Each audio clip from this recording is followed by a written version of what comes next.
Hello students, इस chapter से संबंधित जो हमने पहले वीडियो बनाई उसमें हमने पढ़ा कि इलेक्शंस है वो ज़रूरी क्यों है, साथ साथ में कौन कौन सी चीज़ें ऐसी हैं जो इलेक्शंस को डेमोक्रेटिक बनाती हैं और हमारे देश का जो इलेक्टोरल सिस्टम है कि किन किन स्टेप्स को फॉलो करना पड़ता है इलेक्शन के ड्यूरिंग, वो सब हमने पहली वीडियो में पढ़ा। आज इस वीडियो में हम कवर करेंगे कि वो कौन कौन सी बातें हैं जो इंडिया के इलेक्शंस को डेमोक्रेटिक बनाती हैं।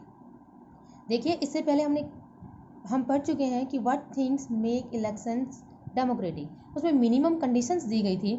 लेकिन अभी हम करेंगे कि भारत में ऐसी कौन सी चीज़ें हैं जो भारत के इलेक्शंस को डेमोक्रेटिक इलेक्शंस बनाती हैं। So let us start. First of all, independent election commission. India का जो इलेक्शन कमीशन है वो इंडिपेंडेंट है, वो फ्री है और वो इंडिपेंडेंस उतनी ही इंडिपेंडेंस है जितनी कि जुडिशरी सिस्टम की है। The chief election commission is appointed by the president of India, but once appointed he is not answerable to the president of government.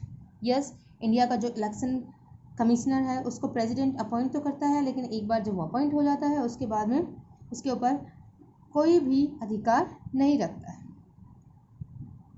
So here are some functions of election commission. First function है, election commission takes decision on every aspect of conduct and control of elections from the announcement of elections to the declaration of the results. Means election regarding जितनी भी activity होंगी उन सब activities को conduct करवाना, उन सब एक्टिविटीज़ पर कंट्रोल रखना इलेक्शन कमीशन का काम है। It implements the code of conduct and punishes any candidate or party that violates it. देखिए, कोड ऑफ कंडक्ट के बारे में हम पहले ही पढ़ चुके हैं। तो कोड ऑफ कंडक्ट को इम्प्लीमेंट करना और कोई भी कैंडिडेट या कोई भी पार्टी इस कोड ऑफ कंडक्ट के अगेंस्ट जाती है तो उन्हें पनिश करना, ये भी काम है इलेक्शन कमीशन का।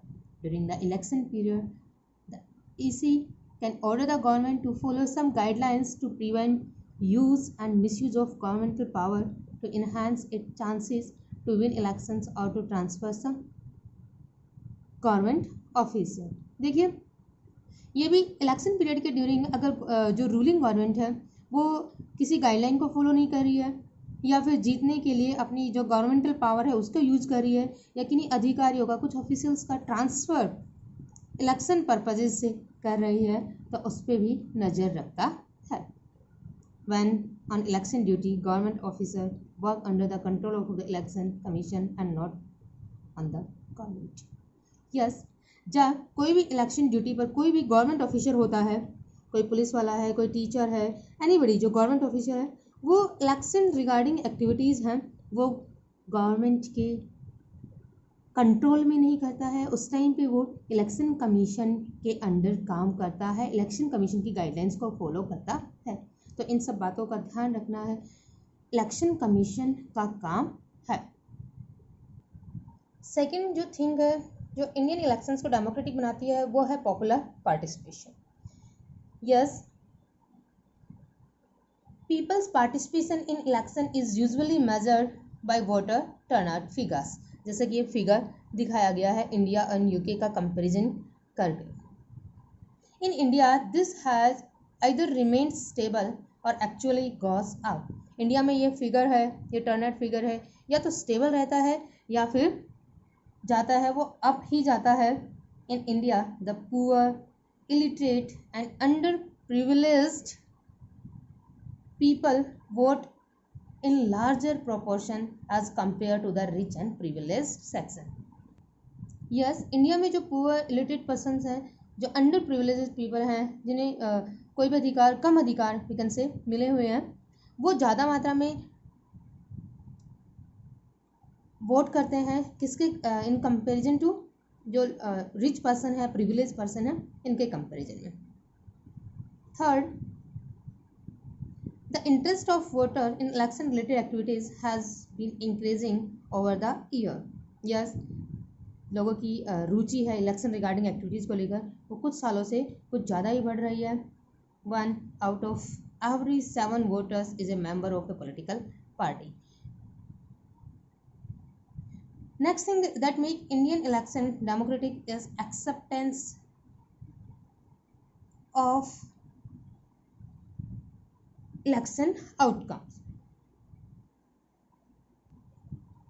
देखिए, यदि इलेक्शंस हैं वो फ्री और फेयर नहीं होंगे तो केवल पावरफुल है वही हमेशा इलेक्शन में विन होता रहेगा, लेकिन इंडिया में ऐसा कुछ भी नहीं है।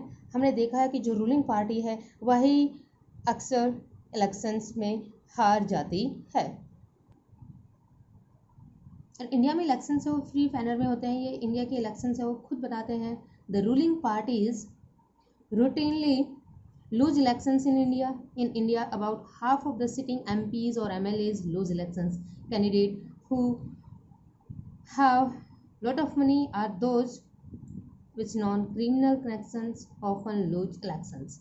Yes, जो MPs, MLAs चुने जा चुके हैं वही इंडिया में इलेक्शंस हार जाते हैं। इसके अलावा जो क्रिमिनल कनेक्शंस कैंडिडेट्स के होते हैं, जो बहुत सारा पैसा इलेक्शंस एक्टिविटीज़ में वेस्ट करते हैं, वो सभी इलेक्शंस हारते हुए देखे गए हैं। The electoral outcomes in India are usually accepted as people's verdict by the defeated party. और हाँ, हारी गई जो पार्टी हार जाती है वो भी इलेक्शंस का जो आउटकम होता है, रिजल्ट होता है, उसको पीपल्स वर्डिक्ट समझ के एक्सेप्ट कर लेती। अब आते हैं हम इस चैप्टर के लास्ट और मोस्ट इम्पॉर्टेंट टॉपिक पर, challenges to free and fair elections. Candidates and party with a lot of money have not been sure of their victory. मानते हैं हम कि जो कैंडिडेट और पार्टी जो बहुत सारे पैसे यूज करते हैं उनकी जीत है वो संभव हो ना हो ये बात नहीं है, बट जो बिग और अनफेयर एडवांटेजेस हैं स्मॉलर पार्टीज के अगेंस्ट वो लेते हैं। इन सम parts of country, candidates with criminal connections have been able to push other out of the electoral race and scare it from major parties. बिल्कुल कई जगह पर जो लोग होते हैं जो थोड़े कुछ पावरफुल होते हैं, जिनके क्रिमिनल रिकॉर्ड्स होते हैं, वो जो